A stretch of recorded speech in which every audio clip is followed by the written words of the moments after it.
With Riley. Riley is our placement testing expert, and we'll be here to tell you everything about it and answer all of your questions and all of the things. So, before we get started, um, I just had the YouTube live stream talking back at me, which was real confusing for a moment. We didn't hear it. Okay. You're good. Whew, okay.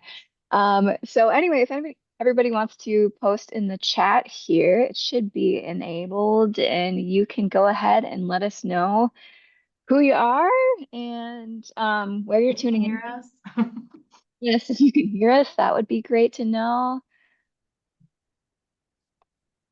I think it is set to only hosts and panelists right now. Okay. We're learning as we go. We are technical, not even difficulties. This is just we're learning. We're learning together. I don't know if you see the Q&A, folks. I don't know if you can let us know through the Q&A function, the question and answer function. Maybe that will be the way that we can communicate today if you can hear us while we figure out if we can get the chat to work. The Q&A might be if you click on more at the bottom and then click on Q&A, that might be it. Yay. Okay. I think it might work. I know for me, I had to change the setting like as a host to go to everybody, but yeah, if the chat's working for you, let us know. And we'll also Oh, answer. Okay, Casey great. said she can hear us. So Thank you. perfect. Okay. Maybe I'll just go ahead and get started and you can play Perfect. in the background. Yes. All right. Good morning or afternoon or night, depending on where you are, everyone. As Violet mentioned, my name is Riley Davenport Westergaard. I am the Assistant Director for Orientation and Family Programs. And what that means for all of you today is, as Violet said, I work with course placement. So I'm going to share my screen and get started with a presentation here. One moment. Let's see. Are you seeing my screen, Violet? Yes, great. I am. And also the chat should be working now. Thanks for your patience, everyone. Sweet. Okay. So um, we are going to just jump right in. What is course placement? So course placement is what the process that we use to determine which math and English course is best for you to start in based on your current level of understanding. So our department reviews existing information about your academic record, including your ACT scores, maybe your SAT scores, if you've taken the TOEFL, IELTS, Duolingo, PTE, any of those tests or exams, we will review to determine which math and English course is best for you to start with to be successful long term. One thing I like to start with too is that a common question I get is whether this has any impact on your admission or your registration with Minnesota State Mankato. And no, this is nothing to do with your admission to the university. This is an advising tool and a course placement tool to make sure that you are successful in those fundamental courses.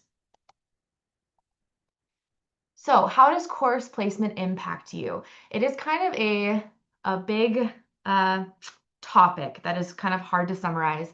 So I'm going to focus on math for an example. So our academic programs all have different math requirements. So the example that I have listed here is if you are a computer science major, which a lot of our incoming students are, that program recommends that you start with Math 121, which is our calculus course, if you have the skill set to register for that course based on the measures that I mentioned previously. However, if you are majoring in art, for example, math placement is generally not needed because they do not have a math requirement for that major. So what we do on our end is we cross-reference what your major is and what your scores tell us about your success. And then we communicate with you about whether we think you should take an assessment with us to double check that your current placement is accurate. So what scores do I need? A lot of international students come in with SAT scores. I shouldn't say a lot. If you come in with test scores, more than likely it's going to be an SAT for math, for example. So for these common classes, I've listed what the requirement is for the mathematics subsection. So if you know that you've taken the SAT, we are going to look to see, for example, for calculus, if you have a 580 or higher on the mathematics subsection, you place into Math 121, which means that you will not need to take a placement test in math because you already have the placement that the program recommends. I know this is kind of a lot, but hang in there. I'm going to try to outline it further. So how will you know if you need to take an AccuPlacer assessment? We will contact you. So hopefully you have access to your MavMail or your university email account. That is where we will share information with you about what, if any, course placement assessment you need to take. So if your existing test scores don't place you, like I mentioned, into the course that you need for the program, we will recommend that you take the AccuPlacer to confirm your aptitude in those areas. But I want to highlight that there is no failing an AccuPlacer exam. A common question I get is, how do I know if I passed? How do I know if I failed the AccuPlacer? There is no failing the AccuPlacer. This is simply a tool to make sure you are starting with the course that will lead to your long-term success.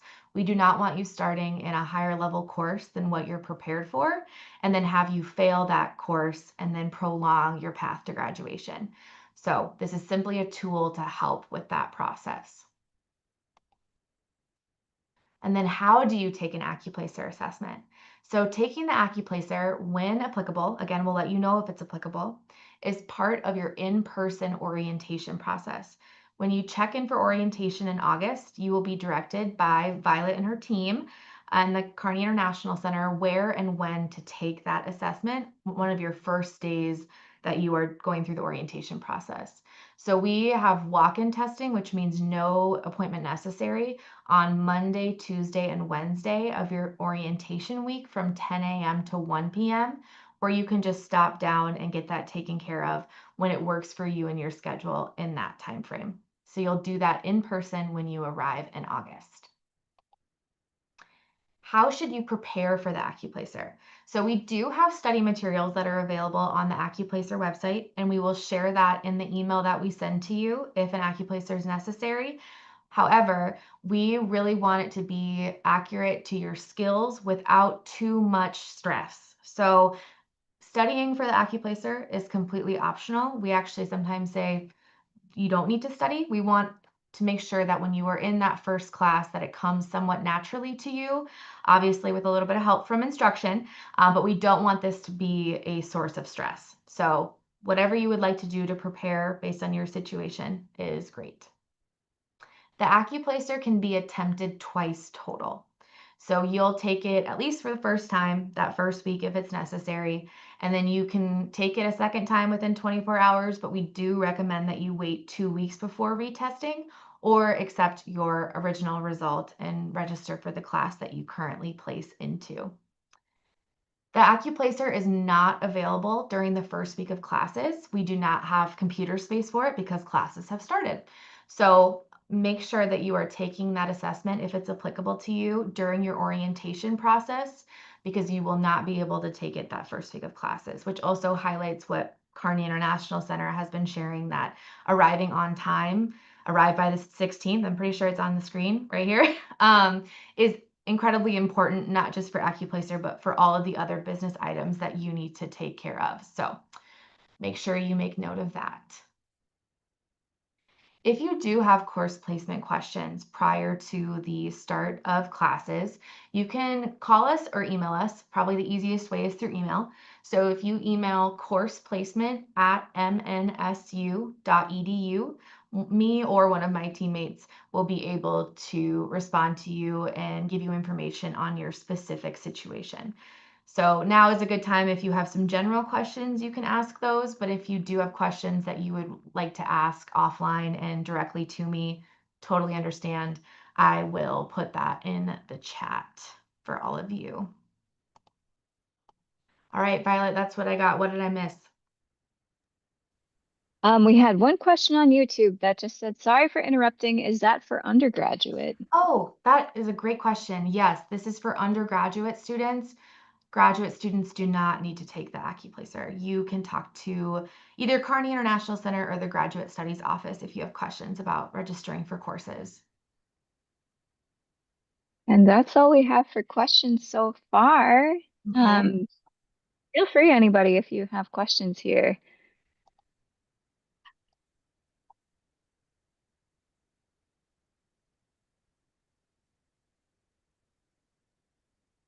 I like that Riley pointed out that this is not something that we're trying to add more stress to your plate. We're actually trying to lessen the stress on your plate so you don't end up in a class where you feel completely overwhelmed and like, that you fall behind because you really don't know where you're at with it. Mhm. Um, oh, That yeah. actually leads me to another topic that I was thinking that what is the most common question I normally get in these? And um, so this is not specific to international students. This is for domestic students or students that live in the United States as well.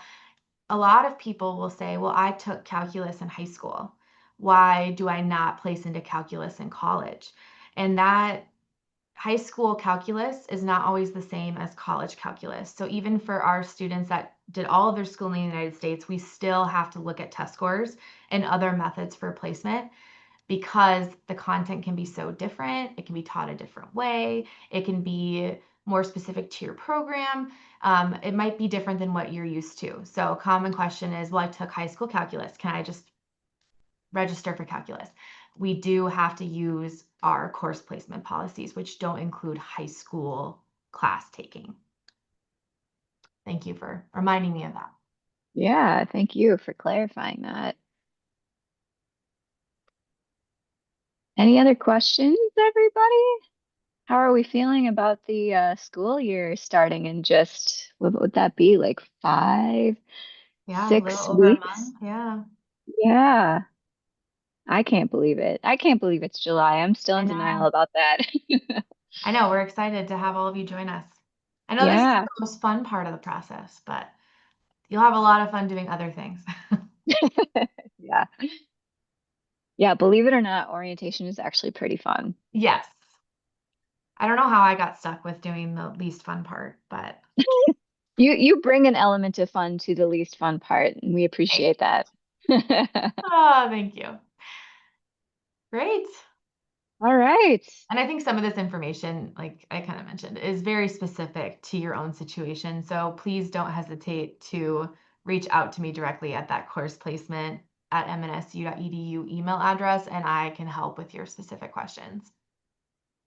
Yeah, Riley's pretty amazing. So Okay. don't hesitate to reach out. And then we have another, let's see, when is our next pre-arrival webinar? We have one. Oh, is that tomorrow? Yeah, tomorrow we're going to talk about how to get from the Minneapolis airport to Mankato.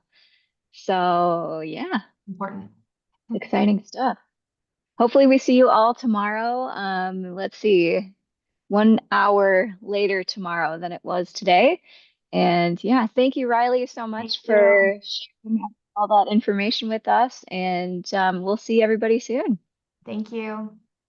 Bye. Bye.